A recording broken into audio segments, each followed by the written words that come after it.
السلام عليكم ورحمة الله وبركاته. إن الحمد لله نحمده ونستعينه ونستغفره ونعوذ بالله من شرور أنفسنا ومن سيئات أعمالنا. من يهده الله فلا مضل له ومن يضلله فلا هادي له. وأشهد أن لا إله إلا الله وحده لا شريك له وأشهد أن محمدا عبده ورسوله صلى الله تعالى عليه وعلى آله وصحبه وسلم تسليما كثيرا. أما بعد، فإن خير الحديث كتاب الله وخير الهدي هدي محمد صلى الله عليه وسلم وشر الأمور محدثاتها وكل محدثة بدعة وكل بدعة ضلالة وكل ضلالة في النار. أما بعد، فأعوذ بالله من الشيطان الرجيم. بسم الله الرحمن الرحيم. ومن آياته منامكم بالليل والنهار وابتغاؤكم من فضله إن في ذلك لآيات لقوم يسمعون. وقال الله تعالى في موضع آخر: الله يتوفى الأنفس حين موتها والتي لم تمت في منامها فيمسك التي قضى عليها الموت ويرسل الأخرى إلى أجل مسمى إن في ذلك لآيات لقوم يتفكرون. মহান আল্লাহর যাবতীয় প্রশংসা। জি আল্লাহ আমাদেরকে সৃষ্টি করেছেন, আমাদের হায়াত মত, বরং প্রত্যেক প্রাণীর মরণ এবং জীবন, হায়াত মত সৃষ্টি করেছেন। যে মহান আল্লাহ রাত এবং দিন সৃষ্টি করেছেন, যে আল্লাহ আমাদের জন্য নিদ্রাকে আরামের উপায় হিসাবে সৃষ্টি করেছেন এবং দিনকে আল্লাহ রাব্বুল আলামিন বিশেষভাবে সৃষ্টি করেছেন আমাদের জীবিকা রেজেক সন্ধানের জন্য। আজকে আলোচনা করব মহান আল্লাহর একটি নিয়ামত মানুষের জন্য তথা অন্য প্রাণীর জন্য, সেই নিয়ামত সম্পর্কে, আর তা হলো নিদ্রা বা ঘুম। এ সম্পর্কে আমাদের কয়েকজন ভাই কয়েকবার অনুরোধ করেছেন যে এ সম্পর্কে নবী করিম সাল্লাল্লাহু আলাইহি সাল্লামের আদর্শ এবং ঘুমের আদব কায়দা, ইসলামিক নিয়ম নীতি এবং ঘুম সম্পর্কীয় জিকির আজকার দোয়া যদি একটি আলোচনায় চলে আসে তাহলে আমাদের বড় উপকার হবে। তাই আল্লাহ রাব্বুল আলামিন ফজল করমে আজকে ইচ্ছা করেছি যে বড় সংক্ষেপে আপনাদের সামনে এ সম্পর্কে আলোচনা করব ইনশাআল্লাহ। মহান আল্লাহ এই নিদ্রাকে তার নিদর্শন নিশানি, আয়াত, কোরআনের ভাষায় আয়াত, আয়াত মানে নিদর্শন। নিদর্শন বা আয়াতের অর্থ হচ্ছে যে আল্লাহ রাব্বুল আলামিনকে চেনার যেসব উপায়, যেসব জিনিসের মাধ্যমে, যেসব বস্তুর মাধ্যমে মহান আল্লাহ এবং তার কুদরতকে, তার ক্ষমতাকে, তার সার্বভৌমত্বকে উপলব্ধি করা যায়। মহান আল্লাহ রাব্বুল আলামিন ঘুমকে সৃষ্টি করেছেন তার নিদর্শন স্বরূপ। এই ঘুমের মাধ্যমে, এই ঘুমের নিয়ামতের মাধ্যমে মহান আল্লাহকে চেনা যাবে। আল্লাহ রাব্বুল আলামিন ইরশাদ করেছেন সূরা রুমে আয়াত নম্বর 23, ওমিন আয়াতিহি আন খালাকা লাকুম ওমিন আয়াতিহি মানামুকুম বিল-লাইলি ওয়ান-নাহার। আল্লাহর কয়েকটি নিদর্শন এখানে বর্ণনা করা হয়েছে। তার মধ্যে একটি হচ্ছে মানামুকুম বিল-লাইলি ওয়ান-নাহার, তোমাদের নিদ্রা, বিল-লাইলি রাত্রে, ওয়ান-নাহার এবং দিনে। এই আয়াতে দিনে এবং রাত্রে উভয় কালে নিদ্রার কথা বলা হয়েছে। আর কোন কোন আয়াতে বিশেষভাবে বর্ণনা করা হয়েছে নিদ্রার কথা রাত্রে। রাত্রি সম্পর্কে আলোচনায় আল্লাহ ইরশাদ করেছেন যে তোমাদের জন্য রাতকে নিদ্রার জন্য সৃষ্টি করেছি। ওয়াজআলনাল লাইলা লিবাসা, রাতকে তোমাদের জন্য আবরণ করেছি। রাতকে এই জন্য সৃষ্টি করেছি যাতে তোমরা আরাম করবে। তাহলে এই দুই প্রকারের আয়াতে কোনো বৈপরীত্য নেই বা দ্বন্দ্ব নেই। আসল কথা হচ্ছে যে সত্যিকার অর্থে রাতই আসলে ঘুমের সময় এবং আরামদায়ক ঘুম রাত্রেই হয়, দিনের ঘুম আরামদায়ক হয় না। তো রাতকে আল্লাহ সৃষ্টি করেছেন ঘুমের জন্য, নিদ্রার জন্য। যদিও রাতের কিছু অংশ মানুষ কাজকর্ম করে, জীবিকা রুজি রেজেক সন্ধান করে, কিন্তু আসল হচ্ছে রাত ঘুমের জন্য। আর দিনের ক্ষেত্রে দিনকে আল্লাহ রেজেক সন্ধানের জন্য, জীবিকা সন্ধানের জন্য তৈরি করেছেন, কিন্তু দিনের কিছু অংশে মানুষ ঘুমায় অনেকেই। এই জন্য আল্লাহ রাব্বুল আলামিন এই আয়াতে সূরা রুমের আয়াতে রাত এবং দিন সম্পর্কে দুইটি কথা বলেছেন। অমিন আয়াতিহি মানামুকুম বিল্লাইলি ওয়ান নাহার, আল্লাহর নিদর্শন হচ্ছে রাত্রে এবং দিনে ঘুম, তোমাদের নিদ্রা, মানামুকুম। আর কি ওয়াবতিগাউকুম মিন ফাদলি, এবং আল্লাহর অনুগ্রহ, আল্লাহর ফজল করম, আল্লাহ যে তোমাদের জন্য রুজি রেজেক আহার রেখেছেন পৃথিবীতে তা সন্ধান করা।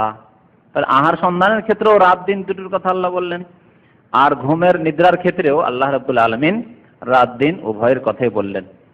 এই জন্য বললাম যে অনেকে আছেন যে দিনে রুজি রেজেক সন্ধান করেন, আবার অনেকে আছেন রাত্রে রুজি রেজেক, রাত্রে ডিউটি হয়তো নাইট ডিউটি, অল্প কিছু লোকের ব্যতিক্রম, এটা অল্প কিছু লোকের ক্ষেত্রে। বা কিছু সময় রাত্রে আমরা রুজি রেজেক সন্ধান করি, ডিউটি করি, কাজকর্ম করি, ব্যবসা বাণিজ্য করি, কিন্তু অধিকাংশ সময় রাত্রে ঘুমাই। দিনে অল্প কিছু সময় ঘুমাই, কিন্তু অধিকাংশ সময় আমরা কাজকর্ম করি, ব্যবসা বাণিজ্য করি, ডিউটি করি, যারা চাষি চাষ করি। তো বিভিন্ন রকম কাজকর্মের মাধ্যমে আমরা রুজি রেজেক সন্ধান করি। এটি হচ্ছে আল্লাহর নিদর্শন, নিদ্রাটি সত্যিকার আল্লাহর নিদর্শন। এই নিদ্রা, যে নিদ্রা চেয়ে পাওয়া যায় না, আর দূর করলে দূর করা যায় না অনেক সময়, ঠিক না? অনেক সময় একজন মানুষ যার অনিদ্রার রোগ আছে বা মানসিক তার পীড়া আছে, অশান্তি, সে চায় যে নিদ্রা আসুক, কিন্তু সারা রাত চলে যাচ্ছে, ঘুম আসে না। বিশেষ করে যারা ব্যাচেলার মানুষ এই বিদেশে, এই প্রবাসী জীবনে, তারা অধিকাংশই অভিযোগ করেন নিজের জীবনের কথা যে ঘুম আসে না, ঠিক কিনা বলেন? আর সবচাইতে বড় অভিযোগ আমরা শুনি এই জেলে যারা কয়েদি রয়েছে তাদের কাছে। যাই বক্তব্যে প্রতি শনিবার এখানে দমদম জেলে, তো লোকেরা আসে সব ওই ঘুম, চোখের ঘুম মুছতে মুছতে আসে, চোখ কচলায় আর আসে। কি ব্যাপার, যে এক্ষুনি ঘুম থেকে উঠলাম, সে 10টা 10:30টার সময়, কি ব্যাপার, সারা রাত ঘুম আসে না। আরে মানসিক কষ্ট থাকলে, মানসিক দুশ্চিন্তা থাকলে ঘুম আসে না, চেষ্টা করলেও ঘুম আসে না। শুধু তাই নয়, বরং অনেক সময় নিদ্রার ট্যাবলেট বড়ি ব্যবহার করলেও ঘুম আসে না।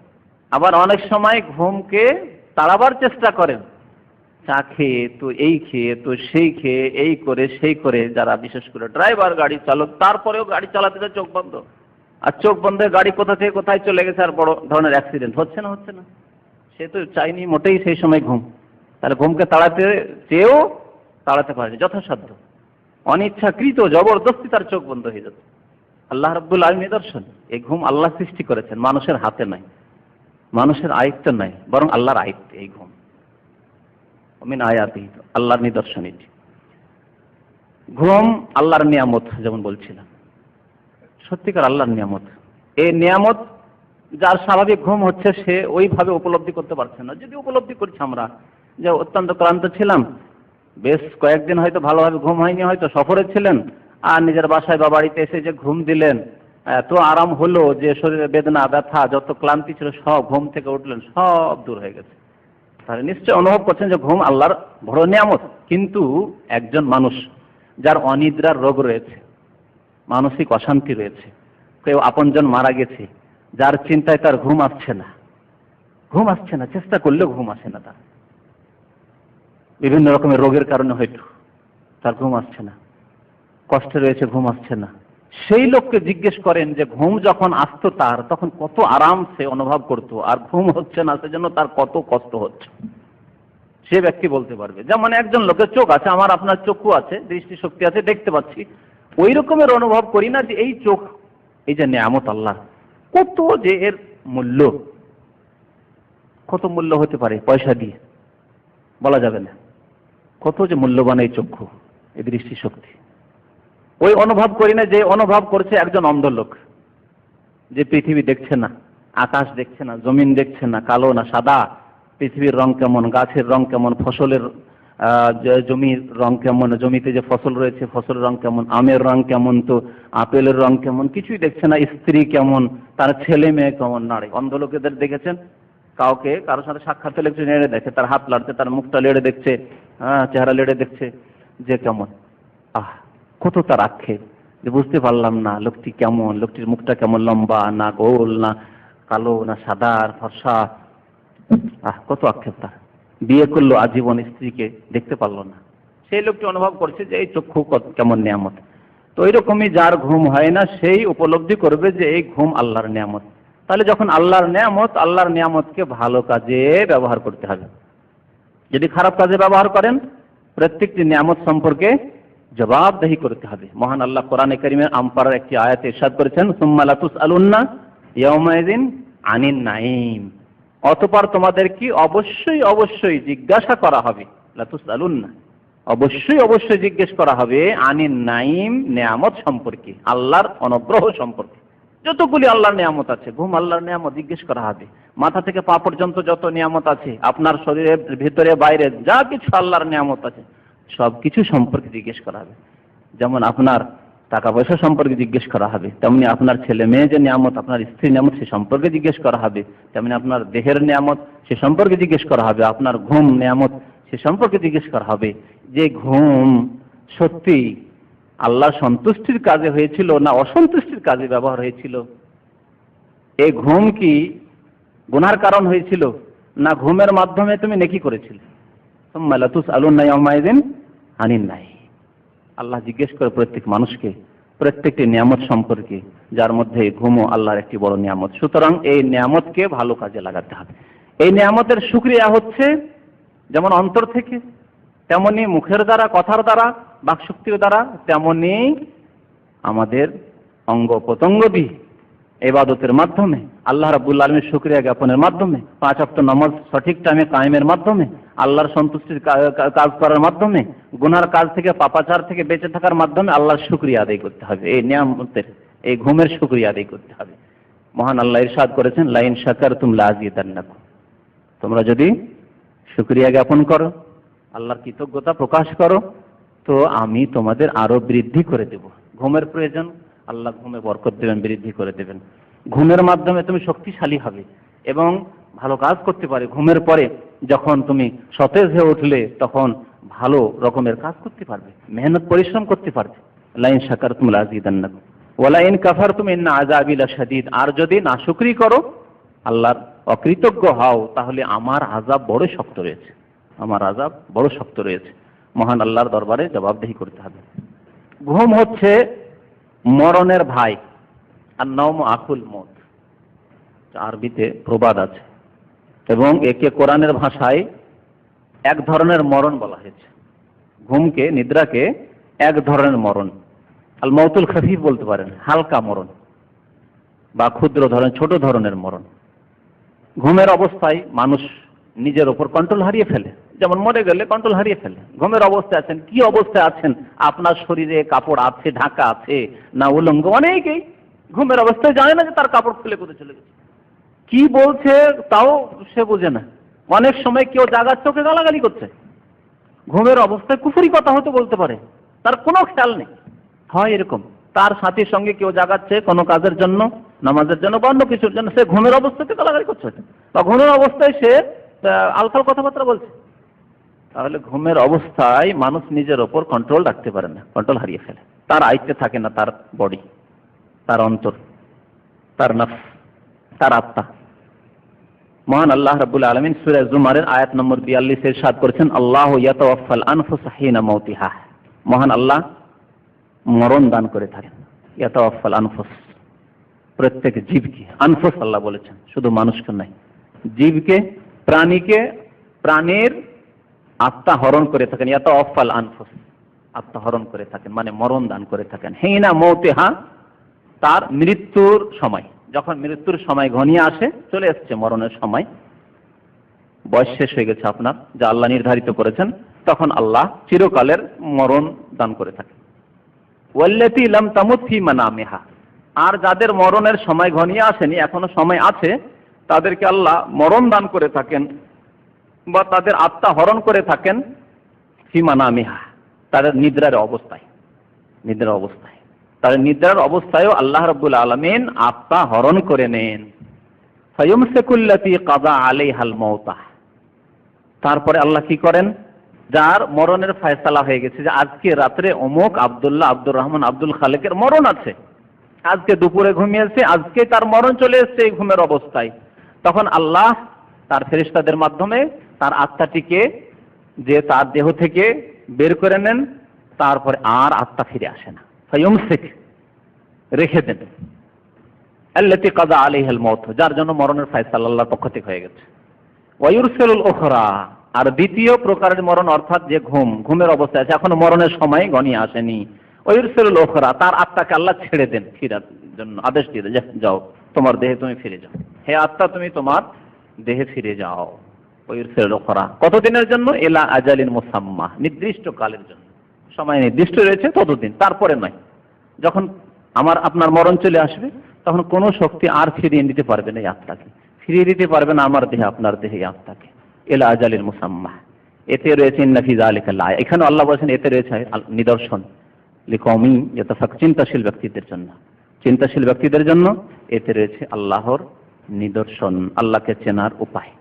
তাহলে যখন ঘুম অর্ধেক মরণ, তাহলে মরণের কালে কোনো মানুষ কি পাপ করতে পারে? চিন্তা করুন তো দেখি, এই কথাটা একটি চিন্তার বিষয়। যদি চিন্তা করে যায় তাহলে ঘুম থেকে আমরা কিছু শিখতে পারবো আল্লাহর এই নিয়ামত থেকে। একটি উদাহরণ দিয়ে বলি আপনাকে, একজন লোকের ফাঁসির সাজা হয়ে গেছে, জেলে রয়েছে, ফাঁসির সাজা হয়ে গেছে, আগামীকালকে তার ডেট রয়েছে যে ফাঁসি হবে। অনেকের হচ্ছে এরকম, আগে থেকে জানিয়ে দেওয়া হয়েছে আগামীকালকে তোমার ফাঁসি, তোমার কিছু বলার আছে, আত্মীয়র সাথে কথা বলার প্রয়োজন আছে, বাবা মায়ের সাথে কথা বলবে, স্ত্রী ছেলে মেয়েদের সাথে কথা বলবে, আগামীকালকে তোমার ফাঁসি, আগামীকালকে ফাঁসি। আর তার কাছে যদি একজন মুসলিম হয়, মুসলিম যেহেতু আমার সামনে আমরা সবাই মুসলিম আলহামদুলিল্লাহ, আল্লাহ লাখ লাখ শুকরিয়া আমরা মুসলিম, কোনো কাফের নাই যে পরকালে বিশ্বাসী না, আমরা প্রত্যেকে পরকালে বিশ্বাসী, এখানে যারা আছি আমরা প্রত্যেকে জান্নাত জাহান্নামে বিশ্বাসী, আল্লাহর দান অনুগ্রহ এবং আল্লাহর আযাব সাজায় আমরা প্রত্যেকে বিশ্বাসী। চিন্তা করুন, একজন মুসলিমের সামনে যদি জানা থাকে তার যে আগামীকালকে ফাঁসি হবে, আর তারপরে তার সামনে পাপের যে সব উপায় রয়েছে, ব্যভিচারের জন্য ব্যভিচারকারিণী একজন নারীকে যদি তার সামনে পাঠিয়ে দেওয়া হয় তার জেলখানা, একেবারে নির্জনে পাঠিয়ে দেওয়া হয়েছে, কেউ নেই সেখানে, একজন সুশ্রী রমণীকে পাঠিয়ে দেওয়া হয়, তার জন্য যদি সেখানে মদ, হিরোইন, গাঁজা পাঠিয়ে দেওয়া হয়, পারবে সেসব ভোগ করতে? পারবে? পশ্চিমকালেও পারবে না। যদি তার পরকালে বিশ্বাস থাকে, জান্নাত জাহান্নামে বিশ্বাস থাকে, জবাবদিহিতে বিশ্বাস থাকে যে আল্লাহর সামনে জবাবদিহি করতে, যেহেতু এই তো মরণ, 2 ঘন্টা পরে তো আমার ফাঁসি হবে, ফাঁসির মঞ্চে ঝুলতে হবে, আর আমি এখন জেনা ব্যভিচার করব? পারবে না। তাহলে ঘুম যখন ছোট ধরনের মরণ, আজকে রাত্রে শুলেন, হতে পারে আর ফজর হবে না আপনার কিয়ামত পর্যন্ত, আর ফজর হবে না। আজকে রাত্রে গিয়ে ঘুমালাম, হতে পারে যে আমার আর কোনোদিন ফজর হবে না। তারপরে গুনহার অবস্থায় কি করে আমি ঘুমের দিকে গড়িয়ে যেতে পারি? অধিকাংশ মানুষ আজকাল গুনাহ করতে করতে ঘুমায়, নেকি করা তো দূরের কথা, দোয়া জিকির আজকার ইসলামিক আদব কায়দার খেয়াল রাখা তো দূরের কথা, ঘুমের দিকে গড়িয়ে পড়ে পাপের অবস্থায়। কেউ গান বাজনা শুনছে, শুনতে শুনতে শুনতে শুনতে চোখ বন্ধ হয়ে গেল, বাজনা আর গান শুনতে শুনতে, মিউজিক আর গান শুনতে শুনতে।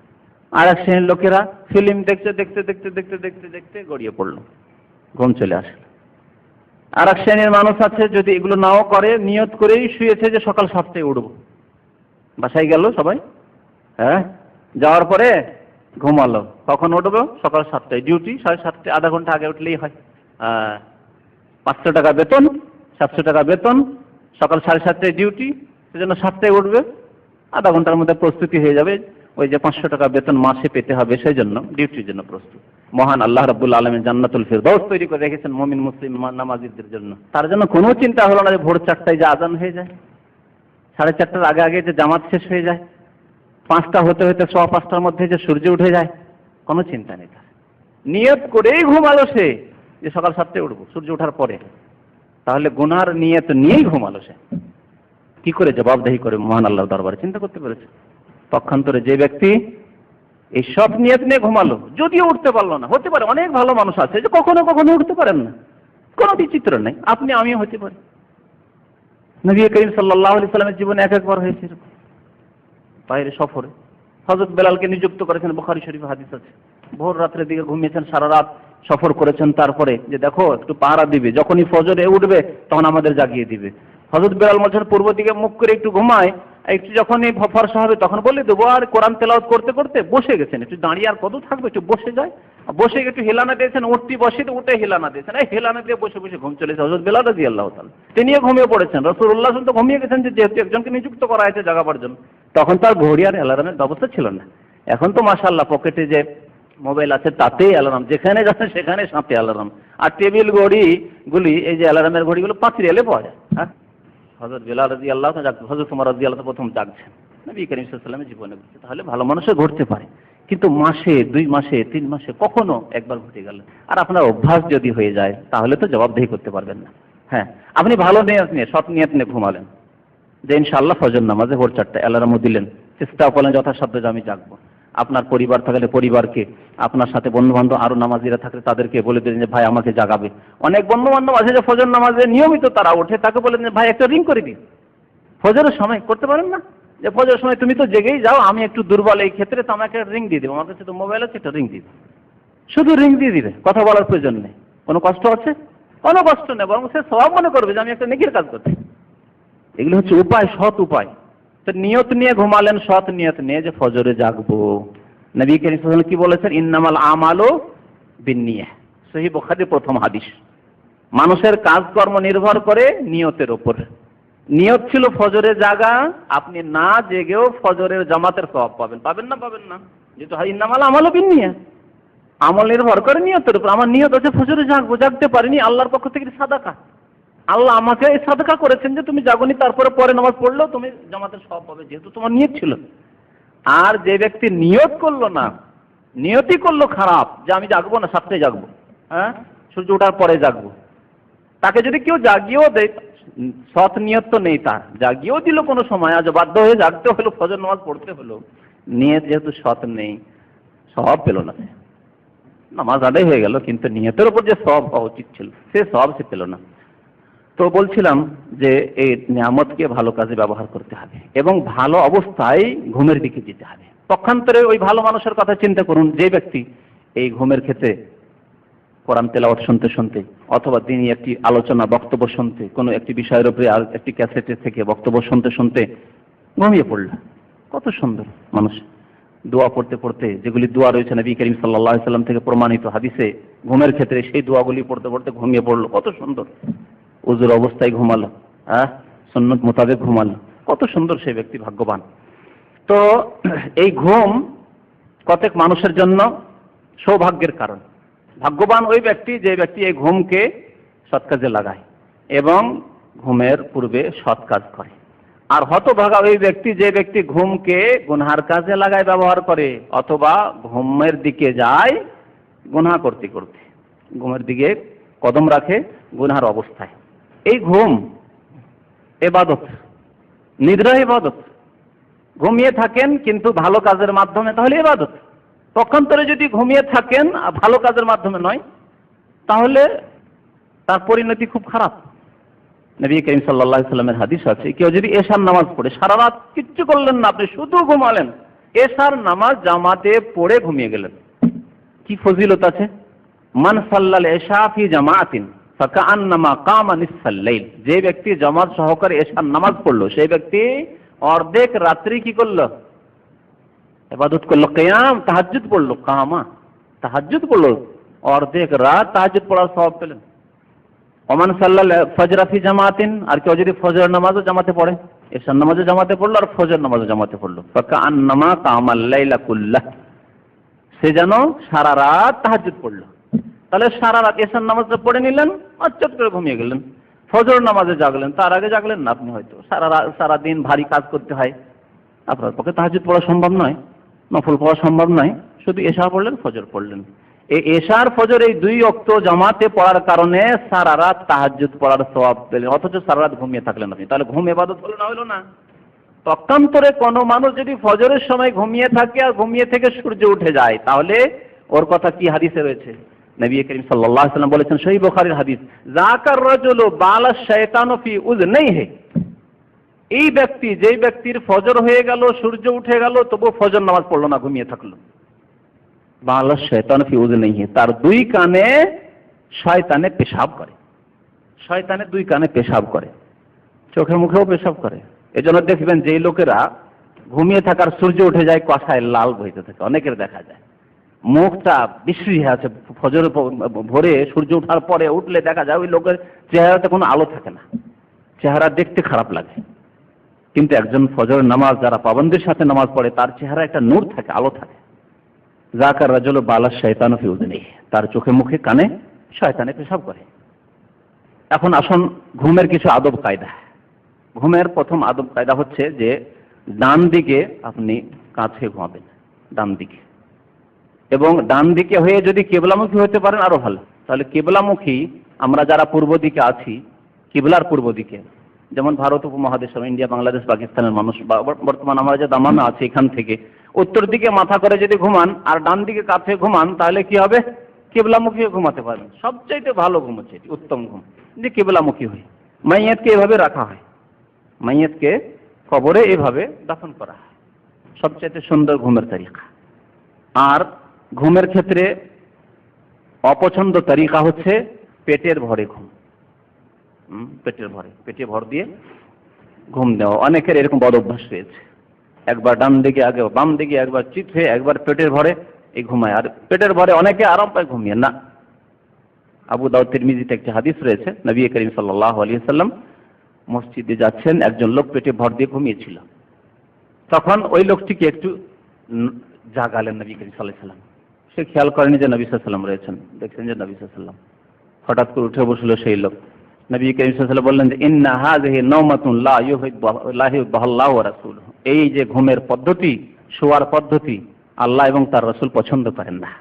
অন্য হাদিস ইউবগিযু আল্লাহ, আল্লাহ একে বড় অপছন্দ করেন, নিকৃষ্ট আল্লাহর নিকট।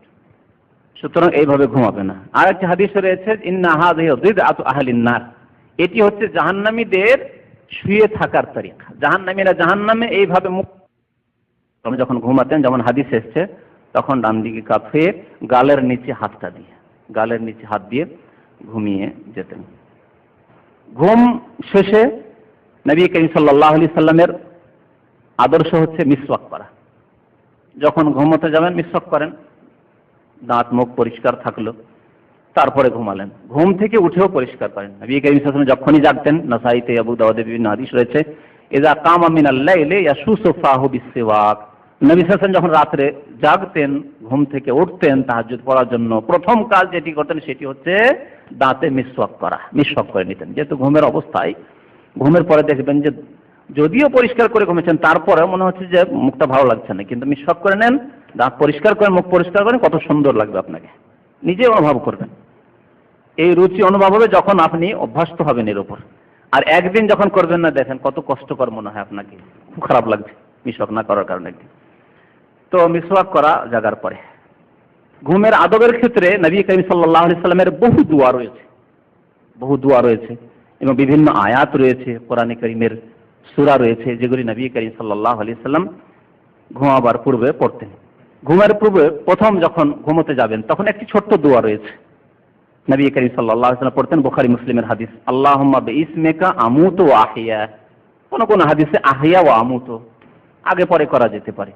হে আল্লাহ, তোমার নাম নিয়েই আমি মৃত্যু মুখে পতিত হচ্ছি এবং তোমার নাম নিয়ে আমি জীবিত হব। আমুতু ওয়া আহইয়া, তাহলে এখানেও মত বলা হয়েছে ঘুমকে। এবং নবী করিম সাল্লাল্লাহু আলাইহি সাল্লামের তরিকা ছিল মা ফাতেমা রাদিয়াল্লাহু তাআলা আনহা। এই যে মা ফাতেমা বললাম, এখানে একটি কথা শুনে নেন আরো। যদি শুধু ফাতেমা রাদিয়াল্লাহু তাআলা আনহাকে মা বলেন তো বড় আপত্তিকর। আর এই কথাটি আমাদের দেশে অহরহ বিদাতিরা বলে থাকে, এটা এসে শিয়া রাফেজিদের থেকে। শুধু ফাতেমাকে মা বললেন, অথচ নবী করিম সাল্লাল্লাহু আলাইহি সাল্লামের 3 মেয়ে ছিল, আরো ছিল 4 মেয়ে মোট। ফাতেমা রাদিয়াল্লাহু তাআলা আনহা ছোট মেয়ে, যায়নাব বড় মেয়ে, রুকিয়া, উম্মে কুলসুম, তাদের আলোচনায় আসে না এই বিদাতিদের কথাবার্তায়। আসে বিদাতিদের কথাবার্তায় তাদের আলোচনায় নেই, অথচ নবী করিম সাল্লাল্লাহু আলাইহি সাল্লামের নিকটে সমান মর্যাদার 3টি মেয়ে। আপনার যদি 3টি মেয়ে থাকে, 4টি মেয়ে থাকে, তাহলে সমান মর্যাদার নয়? কম বেশি আছে? তাহলে নবী করিম সাল্লাল্লাহু আলাইহি সাল্লাম কি কম বেশি রাখতেন? দুই দৃষ্টি রাখতেন তাদের সম্পর্কে। এটি হচ্ছে বিদাতি, যারা গোমরাহ পথভ্রষ্ট, তাদের তরিকা। ফাতেমার দোহাই দিয়ে, আলীর দোহাই দিয়ে, হাসান হোসেনের দোহাই দিয়ে শিরক বিদাত করো, কুফরি করো, মাজার পূজা করো, কবর পূজা করো, পীর পূজা করো, এই হচ্ছে তাদের ধর্ম। এই জন্য যদি আপনাকে বলতে হয় প্রত্যেকের ক্ষেত্রে, অথবা বলবেন না, যেহেতু বিদাতিদের তরিকা। যদি আমি কথা প্রসঙ্গে বলে ফেলেছি, কিন্তু বলবেন না আপনি। আন ফাতেমা, হাদিসে আন ফাতেমা রাদিয়াল্লাহু তাআলা আনহা, দোয়া বলুন, সাহাবিয়াদের নাম আসলে রাদিয়াল্লাহু তাআলা আনহা বলুন আপনি। বাকি কোরআনে কারিমে আল্লাহ রাব্বুল আলামিন নবী সাল্লাল্লাহু আলাইহি ওয়াসাল্লামের আজওয়াজ মুতাহহারাত বিবিদেরকে মুমিনদের মা বলা হয়েছে, ওয়া আজওয়াজুহু উম্মাহাতুহু। নবী সাল্লাল্লাহু আলাইহি সাল্লামের আজওয়াজ মুতাহহারাত বিবিগণ মুমিনদের মা, আজওয়াজুহু উম্মাহাতুহুম। সেই ক্ষেত্রে উম্মুল মুমিনিন মা আয়েশা রাদিয়াল্লাহু তাআলা আনহা, মা খাদিজা, মা মাইমুনা ইত্যাদি ইত্যাদি। তো নবী করিম সাল্লাল্লাহু আলাইহি ওয়াসাল্লাম হযরত ফাতেমা রাদিয়াল্লাহু তাআলা আনহাকে যখন তিনি একটি খাদেম বা খাদেমা চাইতে এসেছিলেন, বড় কষ্ট হচ্ছে কাজকর্ম করতে, হযরত আলী বলেন যাও দেখো অনেক তো খাদেমা আসছে নবী সাল্লাল্লাহু আলাইহি ওয়াসাল্লামের কাছে, অনেক লোককে দিচ্ছেন আর আমরা নিজেরাই কোনো সময় না চাইলাম না পেলাম, তো একবারে চেয়েই দেখো। গেলেন ফাতেমা, লজ্জায় বলবো ইতশিত করতে করতে গেলেন, বললেন নবী করিম সাল্লাল্লাহু আলাইহি ওয়াসাল্লাম বললেন যে দেখো ফাতেমা, তোমাকে এমন একটি জিনিস বলে দেবো যেটি তোমার খাদেম চাইতে অনেক উত্তম। কি? তা হচ্ছে 33 বার তুমি সুবহানাল্লাহ বলবে। ইযা আতাইতুমা মাযজাকুমা, যখন তোমরা তোমাদের বিছানায় আসবে ঘুমাবার জন্য, ঘুমাবার পূর্বে, ঘুমের পূর্বে 33 বার সুবহানাল্লাহ বলবে, 33 বার আলহামদুলিল্লাহ বলবে, 34 বার আল্লাহু আকবার বলবে। ফাযাকা খায়রুল লাকুম মা মিন খাদিমিন। এই যে 100 বার সুবহানাল্লাহ আলহামদুলিল্লাহ আল্লাহু আকবার পূরণ করলে এ হচ্ছে খাদেম চাইতে অনেক উত্তম তোমাদের জন্য। খাদেম আজ আছে কাল নেই, আপনি শেষে তার আগে মরে গেলেন, খাদেমার আগে মরে গেলেন না, কিন্তু আপনার কাছে চিরকাল থাকবে, কাল কিয়ামতে কাজে আসবে আপনার এই তাসবিহ তাহলিল সুবহানাল্লাহ আলহামদুলিল্লাহ আল্লাহু আকবার। তো এই হচ্ছে সহজ ইবাদত, বুখারী মুসলিমের হাদিস মুত্তাফাক আলাইহি। নবী করিম সাল্লাল্লাহু আলাইহি ওয়াসাল্লাম যখন ঘুমাতে যেতেন তখন যেমন একটু আগে বলছিলাম যে ওয়াদা ইয়াদাহুল ইয়ুমনা তাহতা খাদ্দিহি, ডান হাত গালের নিচে রাখতেন এবং ডান দিকে কাঁধে ঘুমাতেন। এই দোয়া পড়ে আরেকটি দোয়া, আল্লাহুম্মা কিনি আযাবাকা ইয়াওমা তাবআসু ইবাদাক, হে আল্লাহ তোমার আযাব থেকে আমাকে মুক্তি দান করিও, ইয়াওমা তাবআসু ইবাদাক, যখন তোমার বান্দাদেরকে তুমি উত্থিত করবে, কিয়ামতের মাঠে বিচার দিবসে উঠাবে। আল্লাহুম্মা কিনি আযাবাক ইয়াওমা তাবআসু ইবাদাক। নবী করিম সাল্লাল্লাহু আলাইহি ওয়াসাল্লামের জিকির আজকারে আরেকটি জিনিস ছিল যে যখন বিছানায় তিনি আসতেন তখন দুই হাতকে এক জায়গায় করতেন, জামা কাফাই। কানা রাসূলুল্লাহ ইযা আওয়া ইলা ফিরাশি, যখন বিছানায় আসতেন কুল্লা লাইলাতিন, প্রত্যেক রাতের এটি অভ্যাস নবী সাল্লাল্লাহু আলাইহি ওয়াসাল্লামের। এই হচ্ছে নবী সাল্লাল্লাহু আলাইহি ওয়াসাল্লাম আদর্শ ঘুমের ক্ষেত্রে। জামা কাফাই, দুই হাতকে একত্রিত করতেন। সুম্মা নাফাসা ফীহিমা, এতে ফুঁক দিতেন। কি পড়ে ফুঁক দিতেন? এই তিনটি কুল পড়ে, কুল হু আল্লাহু আহাদ এবং কুল আউযু বিরাব্বিল ফালাক, কুল আউযু বিরাব্বিন নাস। সূরা ইখলাস, ফালাক, নাস তিনবার করে পড়ে ফুঁক দিতেন এবং ফুঁক দেওয়ার পরে এই দুই হাতকে মাথায় নিয়ে যেতেন। মাথা থেকে যতদূর এই হাত যায় পায়ের দিকে ততদূর পর্যন্ত হাত বুলিয়ে নিতেন শরীরে, নিজের হাত নিজ শরীরে বুলিয়ে নিতেন। এটি হচ্ছে নবী করিম সাল্লাল্লাহু আলাইহি ওয়াসাল্লামের সুন্নাত। সুম্মা ইয়ামসাহু বিহিমা মাসতাতা মিন জাসাদিহি, ইয়াবদাউ বিহিমা আলা রাসিহি ওয়া ওয়াজহিহি ওয়া মা আকবালা মিন জাসাদিহি, ইয়াফআলু যালিকা সালাসা মাররাতিন, মুত্তাফাকুন আলাইহি, বুখারী মুসলিমের হাদিস। প্রথম দেহের অগ্রভাগ থেকে, মাথা থেকে শুরু করতেন এবং অগ্রভাগ প্রথম শুরু করতেন। অগ্রভাগ যখন হয়ে গেল তখন পশ্চাতে পিছের দিকে যতদূর হাত গেল ততদূর হাতটা দুই হাত ফিরিয়ে নিতেন। এই হচ্ছে নবী করিম সাল্লাল্লাহু আলাইহি ওয়াসাল্লাম তরিকা। সূরা ইখলাস যাতে রয়েছে তৌহিদ, চিন্তা করুন আপনি, গান বাজনা নয়, ফিল্ম নয়, তৌহিদ, কুল হু আল্লাহু আহাদ আল্লাহুস সামাদ লাম ইয়ালিদ ওয়া লাম ইউলাদ ওয়া লাম ইয়াকুল লাহু কুফুয়ান আহাদ। এবং শয়তান থেকে এবং যত রকমের খারাপ জিনিস রয়েছে সব জিনিস থেকে পানা চেয়ে নাস আর ফালাকের মাধ্যমে, মুআওয়াযাতাইন বলা এই দুই সূরাকে, এর মাধ্যমে আপনি দোয়া করে শরীরে হাত ফিরিয়ে তারপরে ঘুমিয়ে গেলেন। কত সুন্দর ঘুম, ইবাদত। নবী করিম সাল্লাল্লাহু আলাইহি ওয়াসাল্লাম আর একটি দোয়া পড়তেন, মুসলিম শরীফের হাদিস এটি, আল্লাহুম্মা খালাকতা নাফসি, হে আল্লাহ তুমি আমাকে সৃষ্টি করেছো, ওয়া আনতা তাওয়াফাহা, তুমি আমাকে মরণ দান করবে, লাকা মামাতুহা মাহইয়াহা, হে আল্লাহ তোমার জন্য আমার মরণ জীবন, ইন আহিয়াইতাহা, আমাকে যদি জীবন দান করো, মানে আমার জীবন যদি ফিরে আসে আজকে রাতে, ফাহফাযহা, তাহলে আল্লাহ আমার হেফাজত করি, আমার ইমানের হেফাজত করি, আমার দেহের হেফাজত করি, আমার ধন সম্পদের হেফাজত করি। ওয়াইন আমাত্তাহা, আমাকে যদি মরণ দান করিও, ফাগফির লাহা, আল্লাহ মাফ করে দিও। আল্লাহুম্মা ইন্নী আসআলুকাল আফিয়া, আল্লাহ তোমার কাছে আমি আফিয়াত অর্থাৎ সুস্থতা এবং নিরাপদ থাকা, আমি নিরাপত্তা তোমার কাছ থেকে কামনা করি। নবী করিম সাল্লাল্লাহু আলাইহি ওয়াসাল্লাম আরো যখন বিছানায় আসছেন, বিছানা আসার আরেকটি আদব, যখন বিছানা ঝেড়ে নেবেন। অনেকে আছে বিছানা এক সপ্তাহ ধরে আছেই, বিশেষ করে যদি স্ত্রী অলস থাকে বাড়িতে, হ্যাঁ অলস স্ত্রী যদি হয়, বিছানা বিছিয়ে দিয়েছে, চাদর যতদিন ময়লা হচ্ছে না ও আছে, নড়াচড়া নেই, ঝাড়াঝুড়ি নেই, না প্রত্যেক দিন বিছানা ঝাড়বেন। বিছানা ঝেড়ে নিয়ে, আপনার বেডশিট চাদর ঝেড়ে নিয়ে আবার বিছাবেন। হিকমত রয়েছে। নবী করিম সাল্লাল্লাহু আলাইহি ওয়াসাল্লামের কোনো কাজ, কোনো কথা হিকমত থেকে খালি না। কোনো যদি কষ্টদায়ক জিনিস থাকে, এমনকি কোনো কিছু যদি পড়েও থাকে, ধুলোবালি পড়ে থাকে, তাহলে আরামে ঘুমাবেন না। যদি খাদ্য ছোট ছোট দানা পড়ে আছে, ভাতের বা রুটির কণা পড়ে আছে, বাচ্চারা ফেলে দিয়েছে, ঘুমাবেন, শান্তি পাবেন? ঘুমিয়ে পাবেন না। এটা ছোট কথা হতে পারে, সাপ থাকতে পারে, হতে পারে বিচ্ছু থাকতে পারে। যখন চাদরটা ঝেড়ে নিলেন, পরিষ্কার হয়ে গেল সবকিছু থেকে, ভালো করে ঝেড়ে নিলেন, তারপরে বিছালেন। প্রতিদিন নবী করিম সাল্লাল্লাহু আলাইহি ওয়াসাল্লাম বিছানা প্রতিদিন ঝেড়ে নিতেন বা আদেশ করেছেন। এযা আওয়া আহাদুকুম ইলা ফিরাশি ফালিয়ানফুয ফিরাশাহু বিদাখিলি ইজারিহি, তোমাদের কেউ যখন নিজের বিছানায় আসবে তখন যেন তার এজার দিয়ে, এজার মানে লুঙ্গি, কিচ্ছু নেই, কাপড় নেই ঝাড়ার জন্য, আর গোটাটা উঠিয়ে ঝাড়বেন তাও হয়তো করতে পারছেন না, কমপক্ষে আপনার লুঙ্গি দিবে, আপনার চাদর আছে, গামছা আছে, তা দিয়ে ঝেড়ে নেন বিছানাকে ঝেড়ে নেন। ফাইন্নাহু লা ইয়াদরি মাযা খালাফাহু আলাইহি, কারণ তুমি জানো না যে তোমার এই বিছানা থেকে উঠে যাওয়ার পরে কি তোমার বিছানায় চড়েছে। সাপ এলো না, বিচ্ছু এলো না, কোনো কষ্টদায়ক পিপিলিকা আছে বা কিছু আছে যা তোমাকে কষ্ট দিতে পারে ঘুমের অবস্থায়। সুম্মা ইয়াকুলু, তারপরে এই দোয়া পড়ে, বিসমিকা রাব্বি, হে আল্লাহ তোমার নাম নিয়ে, ওয়াদাতু জামবি, আমি আমার দেহকে এই বিছানায় রেখে দিলাম, ওয়া বিকা আরফাহু, তোমার নাম নিয়ে এই বিছানা থেকে আমি উঠবো, ইন আমসাকতা নাফসি, হে আল্লাহ আমার যদি আত্মাকে তুমি রেখে নাও তোমার কাছে, ফারহামহা, তাহলে তুমি দয়া করবে তার উপর, দয়া করবে। ওয়া ইন আরসালতা, আল্লাহ যদি আবার ছেড়ে দাও, আবার যদি পুনরায় ফিরিয়ে দাও, ফাহফাযহা বিমা তাহফাযু বিহি ইবাদাকাস সালিহিন, তাহলে ওইভাবেই হেফাজত করবে যেভাবে তোমার নেক বান্দাদের হেফাজত করে থাকো তুমি। তো এই ছিল ঘুম সম্পর্কে বেশ কিছু কথা। এছাড়াও বেশ কিছু দোয়া নবী করিম সাল্লাল্লাহু আলাইহি সাল্লামের রয়েছে। যেমন নবী করিম সাল্লাল্লাহু আলাইহি সাল্লাম যখন বিছানায় আসতেন তখন ওযু করতেন। ঘুমাবার পূর্বে ওযু করে নাও, তাহলে ঘুমের পূর্বে ওযু করে নেওয়া, আর ওযুর পরে যদি সম্ভব হয় যে 2 রাকাত নামাজ পড়ে ঘুমান, আরো ভালো, নামাজ পড়ে ঘুমালেন আপনি। নবী করিম সাল্লাল্লাহু আলাইহি ওয়াসাল্লাম ইরশাদ করেছেন, ইযা আতাইতা মাযজাআকা, যখন তোমার বিছানায় আসবে, ফাতাওয়াদ্দা ওযুআকা লিস-সালাহ, যেমন নামাজের জন্য, সালাতের জন্য ওযু করো সেভাবে তুমি ওযু করো। সুম্মা ইসতাজি আলা শিক্কিকাল আইমান, তারপরে তুমি ডান দিকে কাছে শুয়ে যাও। ওয়াকুল, বলো, আল্লাহুম্মা আসলামতু নাফসি ইলাইক, হে আল্লাহ তোমার হাতে আমার আত্মাকে সমর্পণ করে দিলাম, আত্মা তোমাকে দিয়ে দিলাম। ওয়া ফাওয়ালতু আমরি ইলাইক, এবং আমার সমস্ত কাজকর্ম তোমার সুপুর্দ করে দিলাম। ওয়ালজাতু যাহরি ইলাইক, এবং আমার পৃষ্ঠকে তোমার দিকে লাগিয়ে দিলাম। রাহবাতান ওয়া রাগবাতান ইলাইক, তোমার দিকে আগ্রহী হয়ে এবং তোমার ভয়ে ভীত হয়ে। লা মালজা ওয়ালা মানজা মিনকা ইল্লা ইলাইক, হে আল্লাহ তোমার থেকে কেউ মুক্তি দিতে পারে না এবং আমার কোনো আশ্রয় স্থল নেই তোমার দিক ছাড়া, তোমার আশ্রয় ছাড়া আর কোনো আশ্রয়ের স্থল নেই।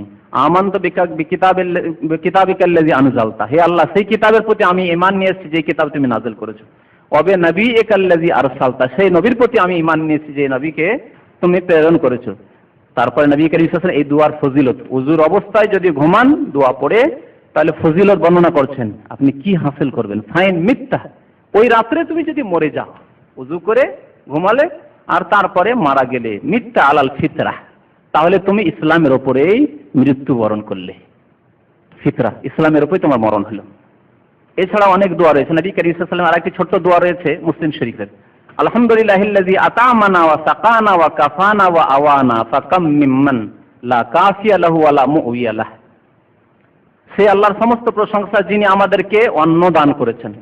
সারাদিন না খেয়ে ঘুমাইনি, অনাহারে ঘুমালে কত কষ্ট, ঘুমাস আরামে খেয়ে দিয়ে ঘুমালেন। আতামান ওয়া সাকানা, আল্লাহ পানিও দান করেছেন, পানি পান করে আরামে পিপাসার অবস্থায় ঘুম আসতো না, পানি দান করেছেন আল্লাহ। ওয়া কাফানা, আমাদের জন্য যথেষ্ট আল্লাহ, যে আল্লাহ আমাদের হেফাজত করে থাকেন। ওয়া আওয়ানা, আমাদেরকে আশ্রয় স্থল দান করেছেন।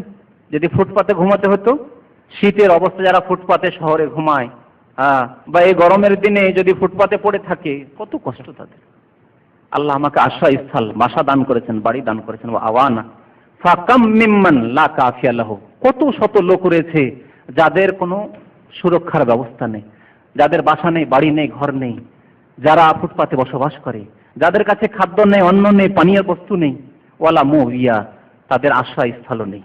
নবী করিম সাল্লাল্লাহু আলাইহি সাল্লাম যখন ঘুমাতেন, আরেকটি হাদিসে রয়েছে, তিরমিজিতে রয়েছে হাদিসটি এবং নাসাইতে রয়েছে, তখন 2টি সূরা পড়তেন।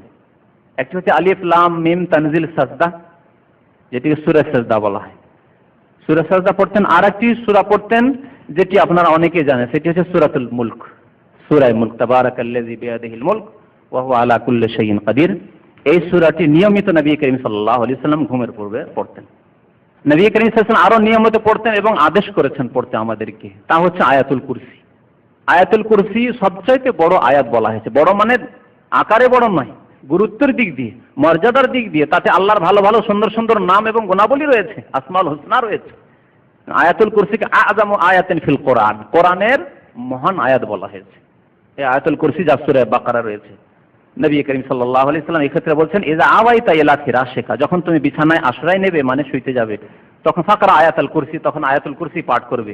আল্লাহু লা ইলাহা ইল্লা হুয়াল হাইয়ুল কাইয়্যুম লা তাখুযুহু সিনাতুন ওয়ালা নাওম লাহু মা ফিস সামাওয়াতি ওয়া মা ফিল আরদ মান যাল্লাযী ইয়াশফা'ু ইনদাহু ইল্লা বিইযনিহি ইয়া'লামু মা বাইনা আইদিহিম ওয়া মা খালফাহুম ওয়া লা ইউহীতুনা বিশাইইন মিন ইলমিহি ইল্লা বিমা শাআ ওয়াসি'a কুরসিয়ুহুস সামাওয়াতি ওয়াল আরদ ওয়া লা ইয়াউদুহু হিফযুহুমা ওয়া হুয়াল আলিয়্যুল আযীম। আয়াতুল কুরসি। নবী করিম সাল্লাল্লাহু আলাইহি ওয়াসাল্লাম কি বলেছেন? যদি তুমি আয়াতুল কুরসি পড়ে ঘুমাও তাহলে ফাইন্নাহু লাম ইয়াজাল আলাইকা মিনাল্লাহি হাফিজুন, সর্বদাই আল্লাহর পক্ষ থেকে তোমার হেফাজতকারী ফেরেশতা নিযুক্ত থাকবে। আপনি আমি ঘুমিয়ে থাকবো আয়াতুল কুরসি পড়ে, আর আল্লাহর ফেরেশতা পাহারা দিবে। নবী করিম সাল্লাল্লাহু আলাইহি ওয়াসাল্লামের কথা, বুখারী শরীফের হাদিস। ওয়ালা ইয়াকরুবুকা শায়তানুন, এবং শয়তান তোমার নিকটে আসতে পারবে না, তোমার কাছে আসতে পারবে না শয়তান।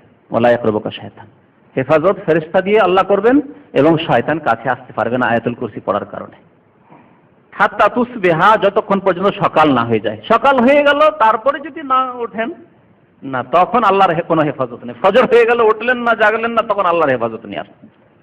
এছাড়াও নবী করিম সাল্লাল্লাহু আলাইহি ওয়াসাল্লামের অনেক জিকির আজকার রয়েছে এই ক্ষেত্রে।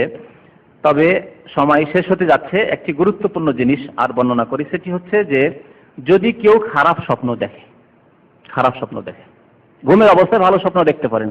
ভালো স্বপ্ন দেখলে তার কিছু আদব কায়দা রয়েছে, আর খারাপ স্বপ্ন দেখলে তার কিছু আদব কায়দা রয়েছে। ভালো স্বপ্ন দেখলে যে কোনো লোককে বলবেন না যে ভালো স্বপ্ন দেখেছেন তাই সবাইকে বলে বেড়াবেন না, এটিও ঠিক নয়। অনেকে আছেন স্বপ্ন দেখলেই শুরু করে দিল, যাকে রাস্তায় পাচ্ছে সবাইকে বলছে আমি এইরকম স্বপ্ন দেখেছি। ভালো স্বপ্ন দেখলে নিজে তো খুশি হবেন, এটা স্বাভাবিক ব্যাপার যে ভালো স্বপ্ন দেখেছি, আর তার সাথে সাথে আপনার প্রিয় ব্যক্তিকে বলবেন অথবা জ্ঞানবান ব্যক্তিকে বলবেন। নবী করিম সাল্লাল্লাহু আলাইহি ওয়াসাল্লাম এই ক্ষেত্রে বলেছেন যে ভালো স্বপ্ন হয় আল্লাহর পক্ষ থেকে ফেরেশতাদের মাধ্যমে, সুতরাং তোমরা যখন ভালো স্বপ্ন দেখবে ওয়ালা ইউহাদ্দিস বিহি ইল্লা হাবিবান আও লাবিবান, ভালো স্বপ্ন বর্ণনা করবে তোমার হাবিব মানে প্রিয় ব্যক্তির কাছে, যাকে তুমি ভালোবাসো, যার সাথে তোমার সুসম্পর্ক রয়েছে।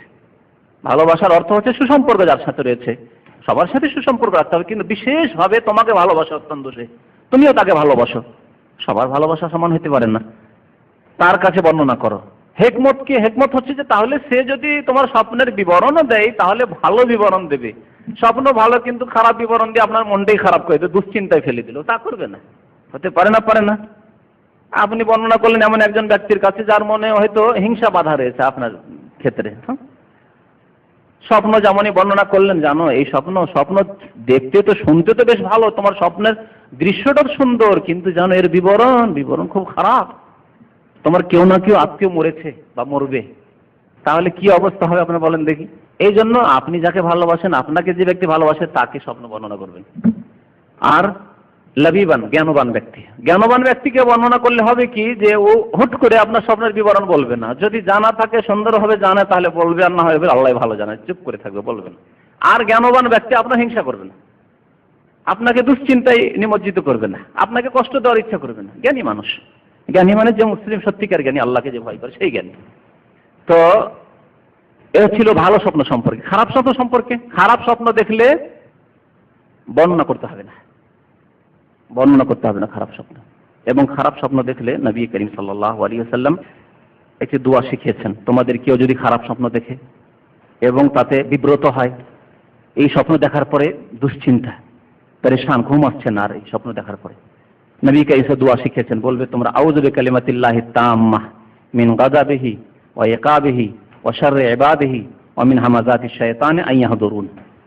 আউযু, আল্লাহর কাছে আশ্রয় প্রার্থনা করি বা আল্লাহর আশ্রয় গ্রহণ করি, বিকালিমাতিল্লাহি তাম্মা, আল্লাহর পূর্ণাঙ্গ কালিমা দ্বারা, বাক্য দ্বারা, মিন গাযাবিহি, তার অসন্তুষ্টি থেকে, গজব থেকে, ওয়া ইকাবিহি, তার শাস্তি থেকে, ওয়া শাররি ইবাদিহি, তার খারাপ বান্দা থেকে, মানে শয়তান থেকে বা বদ প্রকৃতির মানুষ বা জিন থেকে, অশাররে ইবাদি অমিন হামাজাতি শয়তান, এবং শয়তানের অনিষ্ট থেকে, শয়তানের কষ্ট থেকে, যে শয়তান কষ্ট দিয়ে থাকে মুমিন বান্দাকে, ভালো মানুষকে। আইয়া ধরুন যে সে শয়তান আমার কাছে উপস্থিত হবে এবং স্বপ্নে এসে আমাকে কষ্ট দেবে বা কষ্টদায়ক স্বপ্ন দেখাবে, এর থেকে আমি আল্লাহর আশ্রয় গ্রহণ করি। এই দোয়া অবশ্যই মুখস্থ করে নেবেন, যেহেতু অহরহ আমরা অনেকেই খারাপ স্বপ্ন, বদ স্বপ্ন দেখতে থাকি এবং তারপরে এমন বিব্রত হয়ে যায়, বিচলিত হয়ে যায় যে আর ঘুম আসতে চায় না হয়তো। এই দোয়া পড়ে নিতে হবে। এবং নবী করিম সাল্লাল্লাহু আলাইহি ওয়াসাল্লাম তার সাথে বলেছেন যে আর রুয়া সালিহা মিনাল্লাহ, ভালো স্বপ্ন আল্লাহর পক্ষ থেকে হয়ে থাকে, ওয়াল হুলম মিনাশ শায়াতিন, এবং খারাপ স্বপ্নগুলি শয়তানের পক্ষ থেকে হয়ে থাকে। ফাইজা রা আহাদুকুম মা ইউহিব্বু, কোন মানুষ যদি ভালো স্বপ্ন দেখে, ফালা ইউহাদ্দিস বিহি ইল্লা মান ইউহিব্বু, তাহলে ওকেই বলবে ওই সেই স্বপ্নের কথা যাকে সে ভালোবাসে, আর সে তাকে ভালোবাসে। আরেকটি হাদিসে জ্ঞানীর কথা রয়েছে, জ্ঞানবান ব্যক্তিকে বলবে, যেমন বললাম একটু আগে, মুসলিম শরীফের হাদিস। ওয়া আম্মা ইযা রাআ মা ইয়াকরাহু ফি মানামিহি, স্বপ্নে যদি খারাপ জিনিস দেখেন, অপছন্দনীয় কিছু, কষ্টকর স্বপ্ন, তাহলে কি করতে হবে? কয়েকটি কাজ করতে হবে। এক তো ওই দোয়াটি বললাম, আউযু বিকালিমাতিল্লাহি তাম্মাতি মিন গাযাবিহি দোয়া। আর একটি কাজ করতে হবে, ইয়ানফুসু আন ইয়াসারিহি সালাসান, বাম দিকে 3 বার থুথু করতে হবে, করতে হবে 3 বার থুথু নিক্ষেপ করতে হবে বাম দিকে, যেভাবে শুয়েছিলেন বাম দিকে আপনি 3 বার থুথু নিক্ষেপ, একটি কাজ। আর একটি কাজ বললাম যে শয়তান থেকে পানা চাইতে হবে, এবং শয়তান থেকে পানা চাওয়ার ক্ষেত্রে নবী করিম সাল্লাল্লাহু আলাইহি ওয়াসাল্লাম ওই দোয়াটি হচ্ছে সবচাইতে ভালো। কারো যদি মুখস্থ না থাকে আপাতত মুখস্থ করেন, এবং কমের পক্ষে বলেন আউযু বিল্লাহি মিনাশ শাইতানির রাজিম। এটা প্রত্যেক মুসলমান জানে, আউযু বিল্লাহি মিনাশ শাইতানির রাজিম, বিতাড়িত শয়তান থেকে আমি আল্লাহর পানা বা আশ্রয় গ্রহণ করছি। 3 বার করে পানা চাইবেন। তৃতীয় হচ্ছে, খারাপ স্বপ্ন হলে কারো কাছে বর্ণনা করবেন না, ভিতরে রাখেন। খারাপ স্বপ্ন দেখছেন তাহলে কারো সামনে বর্ণনা করবেন না। চতুর্থ কাজ হচ্ছে যে যেইভাবে শুয়েছিলেন আর ওই অবস্থায় খারাপ স্বপ্নটি দেখলেন, সেই অবস্থাকে পরিবর্তন করে ফেলেন। চিত হয়ে শুয়েছিলেন, কাত হয়ে যান, কাত হয়ে যেদিকে শুয়েছিলেন সেটাকে পরিবর্তন করে দেন, অবস্থা পরিবর্তন করে দেন। আর একটি কাজ, 5 নম্বরের কাজ হচ্ছে যে এইটি মুসলিম শরীফে হাদিসে রয়েছে, আর এটি হচ্ছে সবচাইতে উত্তম শেষ কাজ, সেটা হচ্ছে যে তখনই আপনি আর ঘুম আসছে না, খারাপ স্বপ্ন দেখার পরে দাঁড়িয়ে যান, ওযু করেন, আর ওযু করার পরে 2 রাকাত নামাজ পড়েন, 2 রাকাত নামাজ পড়েন। নবী করিম সাল্লাল্লাহু আলাইহি ওয়াসাল্লামের হাদিস, এটিও মুসলিম শরীফে রয়েছে। তো এই ছিল নবী করিম সাল্লাল্লাহু আলাইহি ওয়াসাল্লামের সংক্ষিপ্ত আদর্শ আপনার এই ঘুম সম্পর্কে, ঘুমের আদব কায়দা সম্পর্কে, ঘুমের জিকির আজকার সম্পর্কে, এবং ঘুম যে আল্লাহর নিদর্শন, ঘুম যে আল্লাহর নিয়ামত, এবং এই নিয়ামতকে আল্লাহ সন্তুষ্টির কাজে ব্যয় করতে হবে, এই সম্পর্কে আশা করি আল্লাহ তাআলা আমাদেরকে এর মাধ্যমে হিদায়াত দান করবেন। আল্লাহ রাব্বুল আলামিন আমাদেরকে সঠিক পথে রাখবেন এবং আমাদেরকে আল্লাহর প্রত্যেকটি নিয়ামতের কদর করার আল্লাহ তৌফিক দেবেন, সৎ কাজে ব্যবহার করার তৌফিক দেবেন। আল্লাহ রাব্বুল আলামিন আমাদেরকে এইসব নিয়ামতকে তার সন্তুষ্টির কাজে ব্যবহার করার আল্লাহ তৌফিক দেবেন। আল্লাহ রাব্বুল আলামিনের নিকট দোয়া করি আল্লাহ যেন আমাদের অতীতের গুনাহ খাতা মাফ করে দেন। আল্লাহ রাব্বুল আলামিন আমাদের প্রত্যেকটি নিয়ামতকে যেন বহাল রাখেন এবং সেই নিয়ামতকে তার সন্তুষ্টির কাজে, তার ইবাদতের কাজে লাগাবার জন্য তৌফিক দান করেন। আল্লাহ রাব্বুল আমাদের গুনহার জীবন যাপন থেকে মুক্তি দান করেন এবং বেঁচে থাকার তৌফিক দান করেন। আল্লাহ রাব্বুল আমাদেরকে তওবা ইস্তেগফারের জন্য তৌফিক দান করেন। যেমন আল্লাহ রাব্বুল আমাদেরকে মুসলিম করেছেন, মুসলিম পরিবারে জন্মদান করেছেন, আমাদেরকে পয়দা করেছেন, সৃষ্টি করেছেন, সেইভাবে যেন মুসলিম অবস্থায়, ইসলামের অবস্থায় কালিমা লা ইলাহা ইল্লাল্লাহ মুহাম্মাদুর রাসূলুল্লাহর উপরে যেন আমাদের মৃত্যু দান করেন। আমিন। ওয়া সাল্লাল্লাহু আলা নবিয়িনা মুহাম্মদ ওয়া আলা আলিহি ওয়া সাহবিহি আজমাইন। এক ভাইয়ের প্রশ্ন আজকের আলোচনা সম্পর্কে, যে মসজিদে গিয়ে ফজর পড়লে ঘুম পুরা হয় না, কেন হয় না? আমি তো বুঝি না কেন হয়নি, সময় বেশি লাগে আর কি। মানে আজানের সময় উঠে যেতে হয়, তারপর তাদের অপেক্ষা করতে হয়, এই তো। দূরে বিদায় লিখেছেন, দূরে দূরে যদি এত দূর হয় যে আজান শোনা যায় না, তাহলে আপনারা যারা বাসায় আছেন তারা জামাত করে নিতে পারেন। আজান শোনা যায় না, আজকাল এয়ার কন্ডিশনে তো আজান শোনা যায় না বাসা থেকেও, তাহলে কি চলবে? না, এইটা চলবে না। তো কথা হচ্ছে যে যদি দূরে এরকম হয় যে বেশ দূরে, সাধারণত আজান দিলে, মাইকের আজান, সাধারণ আজান দিলে সে আজান পৌঁছিবে না, এই ক্ষেত্রে নবী সাল্লাল্লাহু আলাইহি ওয়াসাল্লাম হাদিসে রয়েছে। কিন্তু আজকাল এই রকমের কষ্ট নেই, না বিপদ আপদের আশঙ্কা আছে, না আপনার অন্ধকার রয়েছে, না সাপের ভয়, না বাঘের ভয়। এসব ভয় ছিল পুরনো কালে, এসব ভয় তো নেই আর। সুতরাং জামাতে যেতে হবে। অন্ধ লোককে নবী সাল্লাল্লাহু আলাইহি ওয়াসাল্লাম অনুমতি দেন নিজে বাড়িতে নামাজ পড়ে, ইবনে উম্মে মাকতুমকে। তাই না? সুতরাং জামাতে নামাজ, তাছাড়া জামাতে নামাজ পড়লে 27 গুণ ফজিলত বেশি পাওয়া যাবে। জামাতে নামাজ পড়া ওয়াজিব, যারা জামাতে নামাজ পড়ে না গুনাহগার। সুতরাং যথাসাধ্য জামাতে গিয়ে নামাজ পড়তে হবে, জামাতে গিয়ে নামাজ পড়তে হবে। তবে যেমন বললাম যে যদি এত দূরে হয় যে যার ফলে আপনার মানে আজানও শোনা যায় না কখন কি সময় হচ্ছে, আর বেশ দূরে, তাহলে বলা যেতে পারে। কিন্তু আমার মনে হয় এটা সাধারণত শহরের মধ্যে এরকম নাই, শহরে নাই এগুলোতে, সৌদি আরবে শহরের বাইরে কোথাও হলে হতে পারে। সেখানেও জামাত করে নামাজ পড়েন, বাসাতেও হলেও জামাত করে নামাজ পড়বেন, একা একা নয়। আর বাসাতে আসলে নামাজ পড়লে ঘুমের চাপ আছে, ওই অবস্থায় কোনো রকম মানে 2 রাকাত 4 রাকাত নামাজ পড়ে সারলেন, ঘুম অর্ধেক ঘুম আছে তার উপরে নামাজ পড়লেন, এই নামাজ আসলে নামাজের মতো নামাজ হয় না, বাস্তব সত্য এটা। সুতরাং মসজিদে গিয়ে নামাজ পড়বেন, ফজিলত হাসিল করবেন। কাজও করলেন আর পেলেন মাত্র 1 টাকা, এরকম কাজ কেউ করেন কি? হ্যাঁ, যদি জানেন যে চাকরির খোঁজে আছেন, এক জায়গায় দিনে 1 টাকা, আরেক জায়গায় দিনে 27 টাকা, উদাহরণ, কোন চাকরিটা নেবেন? 27 টাকা, যত কষ্ট হোক না কেন, যদি 8 ঘন্টা জায়গায় 12 ঘন্টা, আরে আসছি তো টাকা পয়সার জন্য, তো 12 ঘন্টা ডিউটি করবো, 8 ঘন্টা ডিউটির প্রয়োজন নেই, করবেন না? 27 টাকার 1 টাকা, ওই হিসাব লাগান দেখি। হ্যাঁ, তাহলে পরকালের ক্ষেত্রে এত আগ্রহের অভাব মুসলিমদের, বড় আফসোসের বিষয়। ওযুর দোয়া পড়া লাগবে কিনা? কেন লাগবে না?